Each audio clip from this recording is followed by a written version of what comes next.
Hello, my name is Laird and welcome to the Laird Report. It's day 5 of the Russian and Ukrainian war. That's what the press would have you believe, but the actual reality is that the Russian-Ukrainian war started some considerable time ago. In war, we're usually presented with a binary choice of there's the good guys and the bad guys. Like, for example, in World War II, the bad guys were the Nazis and the good guys, of course, were the Allies. Things have moved on an awful lot since the end of the war in 1945. A lot of things have changed. Europe's changed, political allegiances have changed. People who were once enemies of the United Kingdom are now, on paper at least, our friends. People that were our allies are now our enemies and have been for the last 80 odd years. So, what I'd like to talk about regarding the war in Ukraine is this.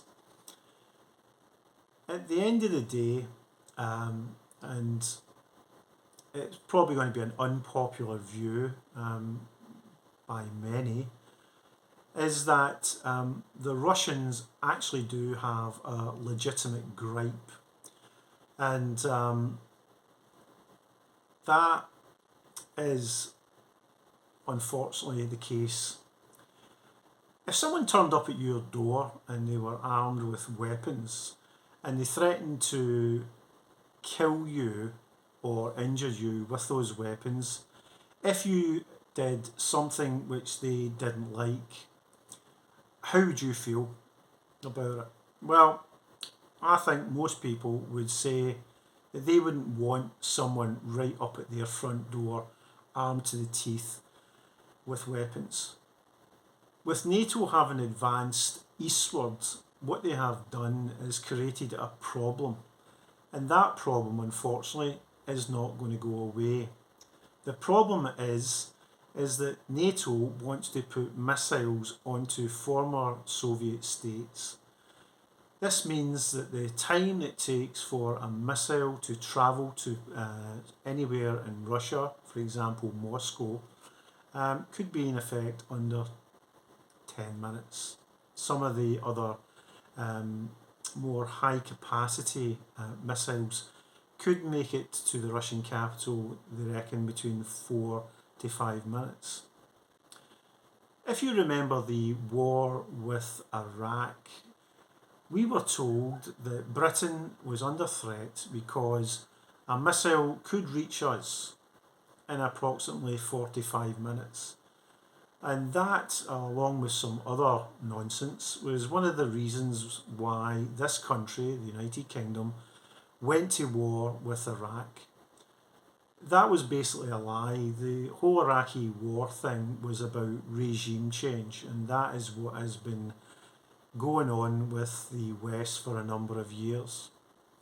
It's been said that since World War II, there's been approximately 245 conflicts in the world, and 81% of those conflicts were actually effectively started by the West. Now, we've always been led to believe that the West is, of course, the world's policeman since World War II. But at the end of the day, I think what we're seeing now is the reality that we are not the world's policeman. In fact, we have to look at ourselves and ask, what exactly is the West, in this case, the United States, doing? When it comes to foreign policy, the United States of America is particularly bad at it. And of course, we can see that by everywhere that they have been and virtually destroyed. You can look at countries in the Middle East, you can look at countries in the Far East, and you can look at countries, of course, in South America. Countries have been destroyed by the United States of America or severely damaged economically and militarily. And that has led to extreme poverty in those countries. Some countries, which the United States has been in the aftermath of their interventions, these countries effectively have never got back to a stable footing. And obviously, the issue of democracy in those countries is obviously subject to question. I'm not a fan of Vladimir Putin. And one of the reasons that I'm not a fan of Vladimir Putin is the fact that the Russian president has on numerous occasions allowed his state to commit acts of terrorism here in the United Kingdom. One of those terrorist incidents was, of course, the Salisbury poisoning, which a former Soviet officer was attempted to be killed by the state of Russia. Another one was the Litvinenko murder, where, and again, another former officer of the Soviets was effectively killed using some sort of radiation. The Russians don't have clean hands, but by the same token, neither does the West. So in this conflict, the people that you should actually root for are the Ukrainian people, but not the Ukrainian politicians. The other set of people that you should root for is, of course, the Russian people. The Russian people are just like the people of the UK, just like the people of Ukraine, just like the people of Germany and France. They just want to get on with their life, and they want to live in safety, they want prosperity, and they want a future. And at the present moment, due to the geopolitical situation in the world, they're not getting that. And of course, neither is anybody else. So our country, the United Kingdom, is suffering. It suffered because of our willingness to go into alliances with people like the rest of the EU, who basically used the United Kingdom as a cash cow. At the present moment, some people believe that because of the actions that certain member countries are taking under the EU banner, that they are emerging as a new superpower. Well, personally, I don't believe that for a moment. The EU is a failed project. It's a failed social project, a failed economic project, and if it goes down the road of military adventures, it will of course become a failed military project. To return to the Ukraine for a quick second, the politicians in Ukraine are responsible for the situation which everybody in the world now finds themselves in terms of standing at the edge of a precipice there where we could end up simply being involved in the Third World War. That is a possibility which is getting more closer, I believe, each day. Recently, the Russian president, Vladimir Putin, put his nuclear forces on a special alert. What does that mean? Well, it could be that he's just bluffing, or it could be that he intends to use nuclear weapons if he feels that he's been backed into a corner. Would Vladimir Putin use nuclear weapons? Well, I would say this to you. I could envision a time where the Americans could use nuclear weapons again. Of course, the most famous time that the nuclear weapons were deployed was at the end of the Second World War, when Japan was bombed twice in Hiroshima and Nagasaki. At the present moment, there's said to be talks getting held near the Belarus border between the Russians and the Ukrainians.